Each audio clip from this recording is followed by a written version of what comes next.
RCF Notre-Dame.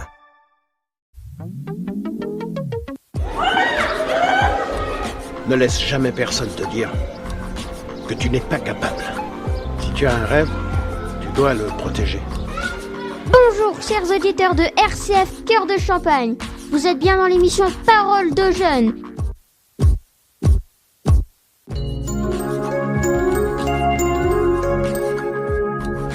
Écoutez les voix de demain. Les élèves du collège Notre-Dame de Châlons-en-Champagne prennent le micro et vous invitent à un rendez-vous captivant. Bonjour à toutes et à tous et bienvenue sur RCF Cœur de Champagne. Vous écoutez Parole de jeunes, l'émission où les collégiens rencontrent des personnes inspirantes. Aujourd'hui, on parle musique, émotion et parcours de vie. Avec une artiste de notre région qui commence à se faire connaître partout en France. Elle écrit, compose et chante ses propres chansons. Dans un univers doux et poétique entre pop et folk. Vous l'avez peut-être vue à la télévision. Dans The Voice où la France a un incroyable talent. Bienvenue Silda. Silda, est-ce que tu peux te présenter en quelques mots ? Avec plaisir. Alors, je m'appelle Silda. Je suis chalonnaise, donc ici, chez vous aussi. Et j'écris des chansons, je compose et je suis musicienne. Je fais du kalimba.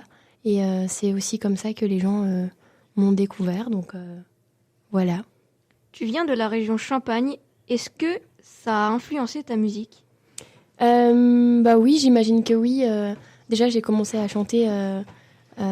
forcément ici, et c'était à la campagne, donc c'était très calme, très apaisant, et c'est vrai qu'on dit souvent que ma musique elle est douce, alors j'imagine que oui.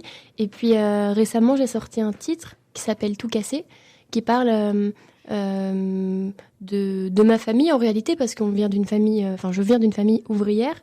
Mon grand-père a travaillé à l'usine, ma grand-mère aussi, se sont rencontrés comme ça en plus, et puis je crois aussi que ça parle de mes parents, parce que je crois que c'est des personnes qui n'ont pas suffisamment rêvé aussi dans leur vie, je crois. Je sais que ma mère, elle aimait beaucoup faire du patinage artistique et qu'elle a arrêté. Et je pense que peut-être elle a des regrets par rapport à tout ça. Et cette chanson, elle raconte un peu tout ça. À quel moment tu as su que tu voulais chanter ? Très très tôt. J'ai toujours voulu chanter. C'est vraiment arrivé vers 10 ans, je dirais, parce que j'étais petite et j'arrivais pas trop à exprimer mes émotions. Et à la maison, il y avait beaucoup de variétés françaises. Il y avait du Patrick Bruel, du Raphaël, de Obispo, Vanessa Paradis, beaucoup. Et Balavoine. Et naturellement, moi, j'ai chanté du Daniel Balavoine, une chanson qui s'appelle Tous les cris des SOS. Et c'est vraiment la toute première chanson que j'ai chantée. Et je crois que ça m'a fait beaucoup de bien. Et je me suis dit que j'allais jamais arrêter. Voilà. Tu as commencé très jeune à écrire. De quoi parlaient tes premières chansons ? Ouais, c'est vrai que j'ai commencé assez jeune, vers 12 ans peut-être. Et ma toute première chanson, elle parlait de mon grand-père, qui était parti. Ça me faisait beaucoup de peine et j'avais besoin de l'écrire. Et puis après, j'ai parlé de ma famille, parce que je suis très proche de ma famille. Et j'ai parlé aussi des rêves, beaucoup, parce que forcément, j'avais des rêves plein la tête. Le rêve de chanter, mais je le disais pas forcément parce que j'avais peur d'être jugée. Donc c'était un peu mon secret à moi. Donc j'écrivais ça sur des feuilles, et j'en faisais des chansons et je les gardais juste pour moi. Tu t'es fait connaître dans The Voice en 2023. Qu'est-ce que cette expérience t'a apporté ? Oui, c'est vrai, j'ai fait The Voice en 2023 et ce que ça m'a apporté, beaucoup de choses en réalité. Déjà, j'ai grandi dans ma tête. J'ai appris beaucoup de choses sur moi-même, sur comment gérer mon stress. Parce que quand on fait de la télé, c'est quand même... un univers très particulier, il y a des caméras partout, il y a des gens qui sont tout autour, qu'on ne voit pas, des maquilleurs, des directeurs artistiques. Il y a beaucoup aussi d'autres talents qui ont une super voix et du coup, moi, je me comparais beaucoup et j'ai un peu perdu peut-être confiance en moi à ce moment-là. Mais voilà, du coup, ça m'a fait poser beaucoup de questions. Pourquoi je chantais, qu'est-ce que je voulais ? Et j'ai chanté avec Vianney, ça c'était trop trop bien. C'est une super expérience et un super souvenir pour moi. Donc ça m'a fait beaucoup grandir.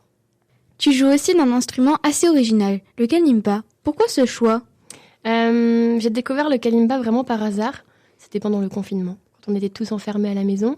Et moi, j'avais envie d'apprendre quelque chose de nouveau, je m'ennuyais un peu. Et j'ai vu une pub passer sur les réseaux sociaux, sur mon téléphone. Et je me suis dit, qu'est-ce que c'est que ce truc ? Et puis j'ai cliqué dessus, j'ai regardé une vidéo et je me suis dit « Oh, c'est vachement bien ». Et donc j'en ai commandé un à la maison, il est arrivé et puis naturellement j'ai fait une petite chanson, j'ai chanté dessus en fait, par-dessus, en faisant des accords. Et la première chanson que j'ai jouée c'était « Nous » de Julien Doré. Et j'en ai fait une petite vidéo sur les réseaux sociaux pour simplement avoir l'avis de mes abonnés à l'époque, savoir s'ils aimaient, est-ce que je continuais ou pas. Et en fait, ils ont adoré. Et à tel point que Julien Doré m'a envoyé un message en me proposant de faire un duo avec lui sur son album. Donc quand même assez fou comme histoire parce que je ne m'attendais pas du tout à ça. Et c'est un son très intime, très doux. Ça vient d'Afrique.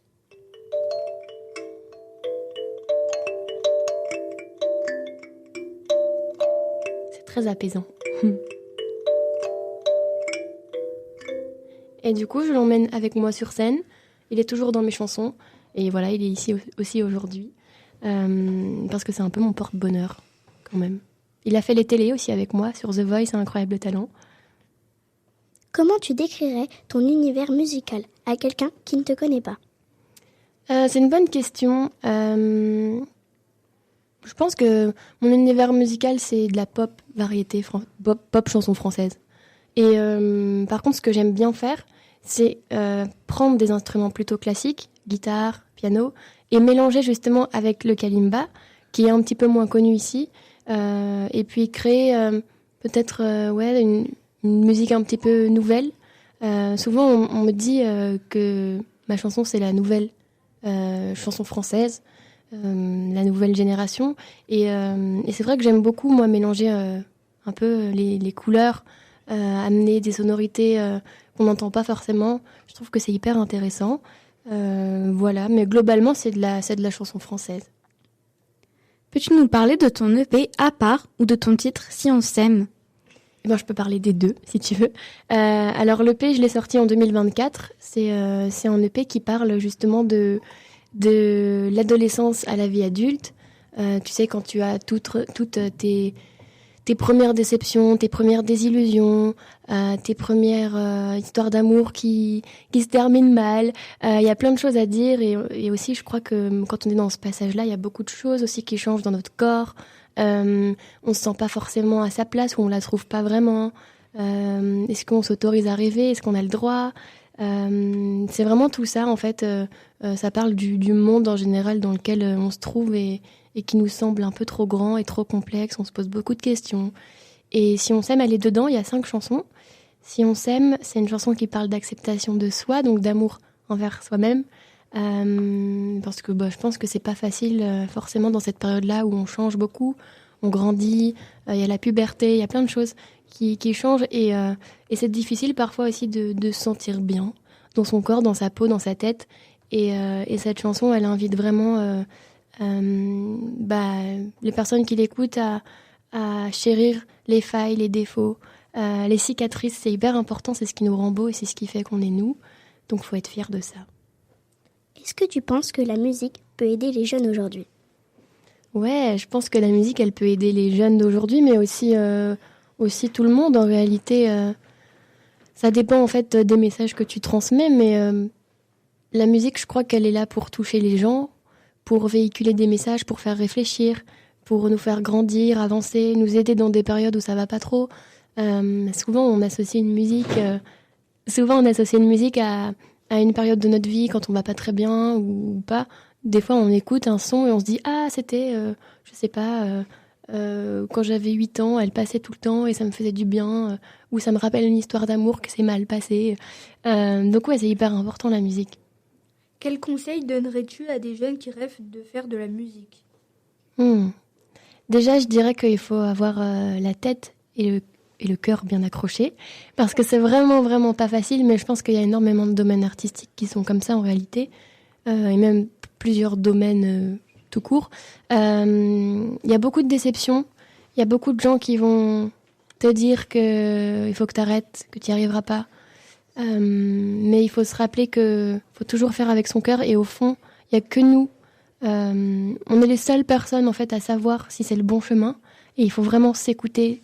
Et voilà, c'est tout ce que je dirais, s'écouter et être fort, être solide mentalement face à toutes les déceptions qu'il va y avoir.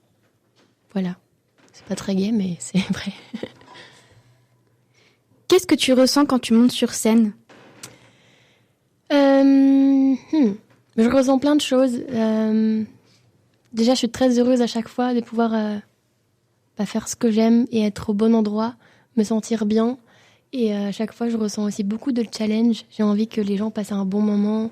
J'ai envie de les voir sourire. J'ai envie qu'ils oublient leur quotidien, le stress, la vie. Et ouais, c'est tout ce que je me dis en fait. J'ai envie de m'amuser. J'ai envie qu'ils s'amusent aussi. Et ouais, je suis très reconnaissante aussi. Est-ce que tu as déjà douté de toi ? Oui, évidemment, je doute. J'ai beaucoup douté et puis je doute encore. Hein. Tu sais, je pense que dans ce domaine-là et même en général dans la vie, je pense que c'est hyper important de se remettre en question et de se poser des questions, d'avancer, de changer les choses qui fonctionnent moins bien. Et en fait, à chaque fois que tu crées aussi une nouvelle chanson, que tu sors un nouveau projet, forcément, il y a des doutes. Tu sais pas comment les gens vont accueillir ça. Tu sais pas. Tu sais pas. Et du coup, ça fait toujours douter. Mais c'est pour ça que je reviens à ça. C'est hyper important de toujours faire avec son cœur. Parce que si tu fais pas avec ton cœur, ça va se ressentir. Et je pense que si tu es fier du projet que tu sors, de ce que tu es en train de faire, alors même si ça marche pas autant que tu l'aurais voulu, tu es quand même fier, tu vois. Donc ça, je pense que c'est vraiment une chose essentielle. Qu'est-ce qui te motive à continuer aujourd'hui ? Le public. Le public parce que, tu vois, là, je suis allée chanter à Avignon hier, avant-hier, je sais plus. Et en fait, il y a une famille qui a fait 8 heures de route pour venir me voir et je trouve ça extraordinaire. Je me demande encore comment c'est possible. Mais tu vois, ça me motive énormément. Mes parents aussi, parce que c'est les premières personnes qui ont cru en moi. Je peux pas abandonner maintenant. Et puis parce que ça me rend heureuse, parce que je suis contente d'avoir trouvé l'endroit où je me sens le mieux au monde. Et c'est la scène, c'est la musique. Donc j'ai aucune raison d'arrêter. Et même s'il y a encore plein de déceptions, il y a encore plein d'embûches, tant pis. On dit toujours que si on peut pas passer par la porte, on passe par la fenêtre, le toit, la cheminée, on se débrouille. Mais voilà, en tout cas, j'ai aucune raison d'arrêter maintenant. Il y a plein de belles choses en vrai qui arrivent et qui me sont arrivées, donc c'est hyper encourageant. Quels sont tes projets pour la suite ? J'aimerais bien pour la suite sortir un autre EP, donc un petit mini-album. Normalement, il sortira fin d'année, début d'année même plus, je pense. Mais entre-temps, il va y avoir quand même d'autres chansons qui vont sortir, peut-être des clips. J'ai aussi un super projet où j'ai la chance d'être marraine pour une association qui s'appelle le Collectif Artypique. Et d'ailleurs, le président vient d'ici, de Châlons aussi, Châlons en Champagne. Et donc, j'ai la chance d'être marraine aux côtés de Yannick Noah et Kali, qui sont deux chanteurs, deux artistes extraordinaires aussi. Et j'ai écrit une chanson justement sur ça, sur l'autisme, parce que c'est une cause qui me touche beaucoup. Et j'ai la chance aussi de pouvoir la chanter sur une petite tournée qu'on est en train de préparer dans toute la France, avec deux chanteurs qui sont en situation aussi d'autisme et qui sont super. Franchement, c'est des super personnes et je suis trop heureuse d'être à leur côté. Et la chanson, elle s'appelle « Je suis moi ». Elle n'est pas encore sortie, mais elle va sortir très bientôt.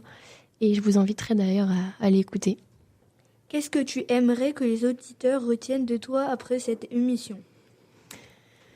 Je sais pas trop. Déjà, je pense que ce que j'aimerais dire, c'est que il faut vraiment croire en soi.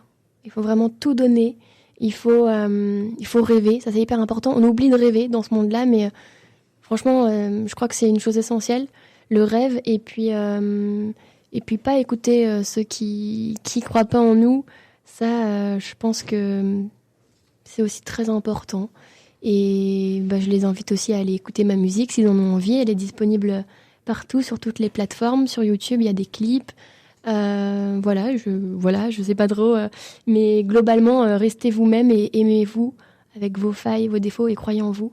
Et toujours faire avec le cœur. Je répète toujours ça, mais c'est tellement important.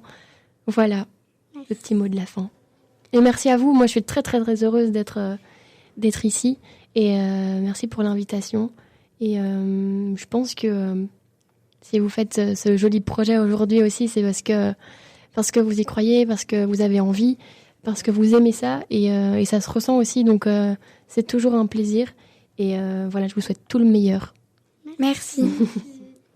Merci beaucoup, Silda, pour ce moment avec nous. Et pour ta sincérité et ton parcours super inspirant. On retient qu'il faut croire en ses rêves Et surtout, oser se lancer même quand on doute. Merci à vous tous de nous avoir écoutés. On espère que cette émission vous aura plu. Et qu'elle vous donnera envie de suivre vos passions. À très bientôt sur RCF Cœur de Champagne dans Paroles de Jeunes.